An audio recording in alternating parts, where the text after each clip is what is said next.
Hello there, people of Sodor, boys and girls. It's Mavis.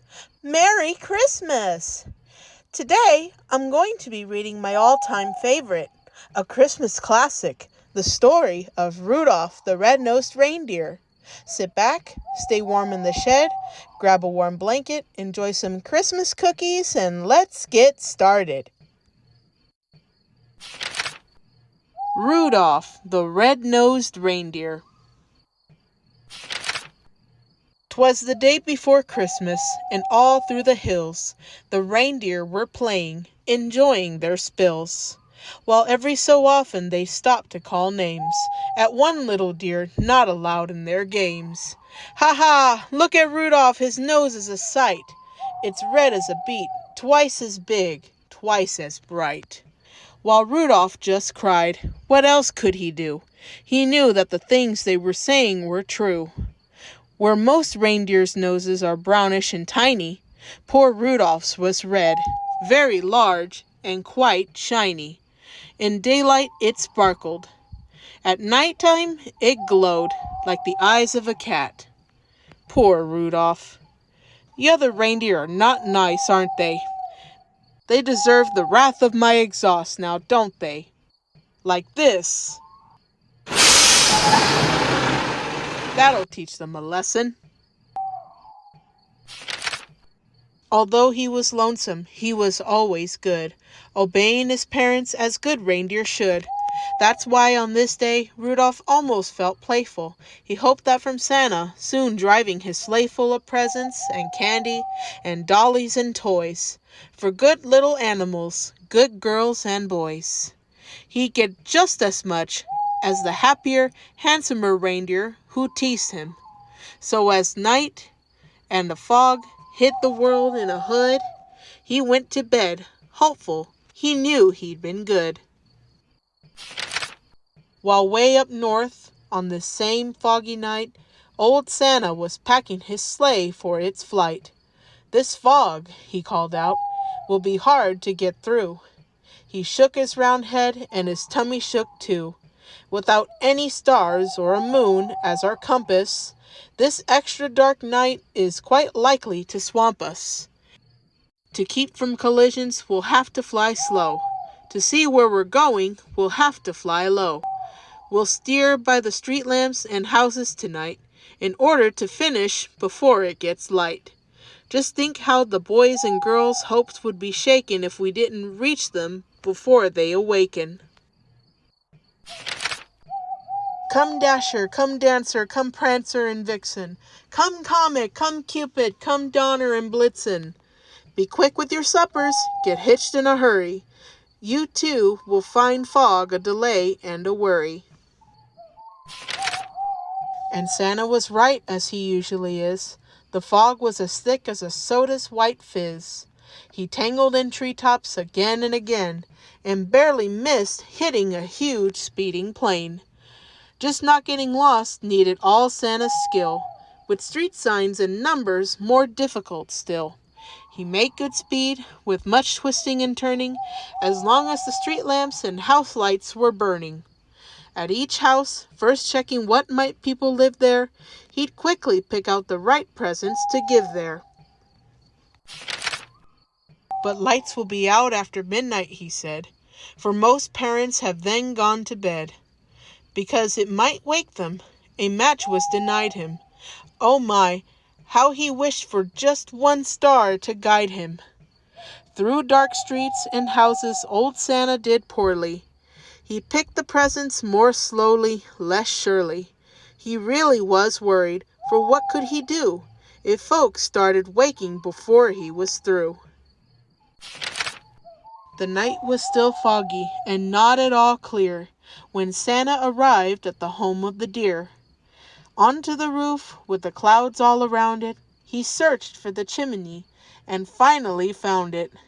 The room he came down in was blacker than ink. He went for a chair, but it turned out to be a sink. The first reindeer's bedroom was so very black. He tripped on the rug and burst open his pack. So dark that he had to move close to the bed and peek very hard at the sleeping deer's head. before he could choose the right kind of toy, a doll for a girl or a train for a boy. Is that Thomas? Or is it me? I hope it's me. Maybe it's Henry. Maybe it's Gordon. Who knows? But all this took time and filled Santa with gloom. While feeling his way towards the next reindeer's room, the door he just opened, when to his surprise, a soft glowing red colored light met his eyes. The lamp wasn't burning. The light came instead from something that lay at the head of the bed. And there lay, but wait now, what would you suppose? The glowing, you've guessed it, was Rudolph's red nose. So this room was easy, this one little light. Let Santa pick quickly the gifts that were right. How happy he was till he went out the door. The rest of the house was as black as before, so black that it made every step a dark mystery. Then came the greatest idea in all of history. He went back to Rudolph and started to shake him, of course very gently, in order to wake him. And Rudolph could hardly believe his own eyes.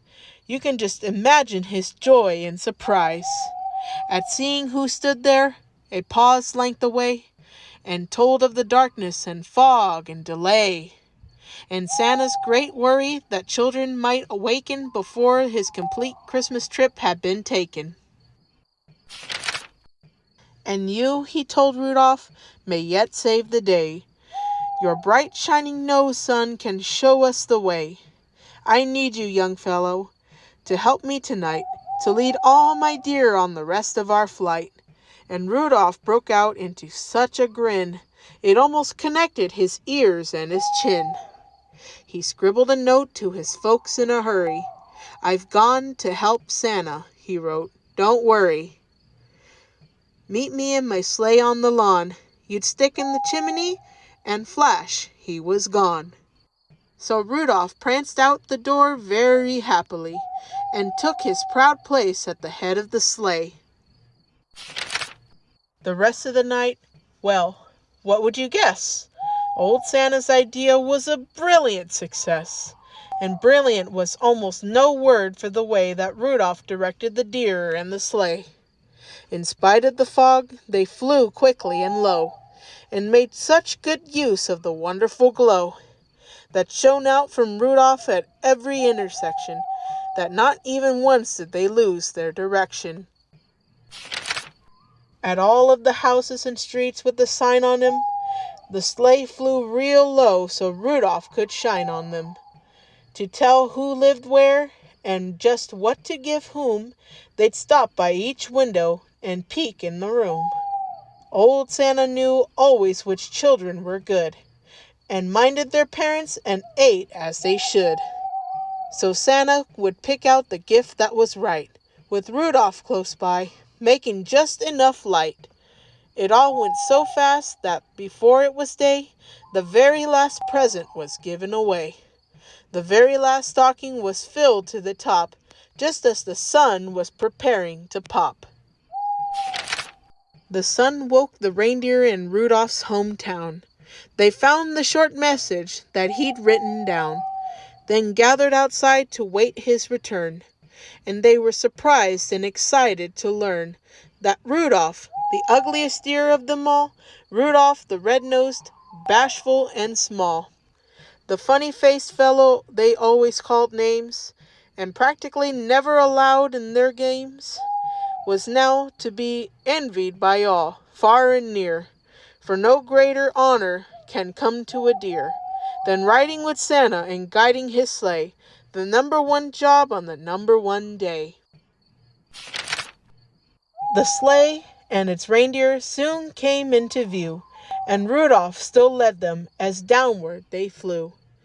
Oh my, was he proud as they came in for a landing, right where his handsomer playmates were standing. The same deer who used to do nothing but tease him would now only have done anything only to please him. They felt even sorrier they had been bad when Santa said, Rudolph, I never had quite a deer so brave or so brilliant as you at fighting black fog and at steering me through." They felt even sorrier they had been bad when Santa said, "By you last night's journey was actually bossed. Without you, I'm certain we'd all have been lost. I hope you'll continue to keep us from grief on future dark trips as Commander-in-Chief." While Rudolph just blushed from his head to his toes, till all of his fur was as red as his nose. The crowd first applauded, then started to screech, "Hooray for Rudolph!" and we would like a speech. But Rudolph, still bashful despite being a hero, was tired. His sleep on the trip totaled 0. So that's why his speech was quite short and not bright. "Merry Christmas to all, and to all a good night." And that's why, whenever it's foggy and gray, it's Rudolph the red-nosed who guides Santa's sleigh. Be listening this Christmas, but don't make a peep, 'cause that late at night, children should be asleep. The very first sound that you'll hear on the roof, that is, if there's fog, will be Rudolph's small hoof. And soon after that, if you're still as a mouse, you may hear a swish as he flies around the house, and shines enough light to give Santa a view of you in your room. And when they're all through, you may hear them call as they drive out of sight, "Merry Christmas to all, and to all a good night." That was a great story. So happy that Rudolph's nose proved useful, just like Sir Topham Hatt would say to any engine any day of the year. I want to wish you all a very Merry Christmas, and I'll see y'all in 2026.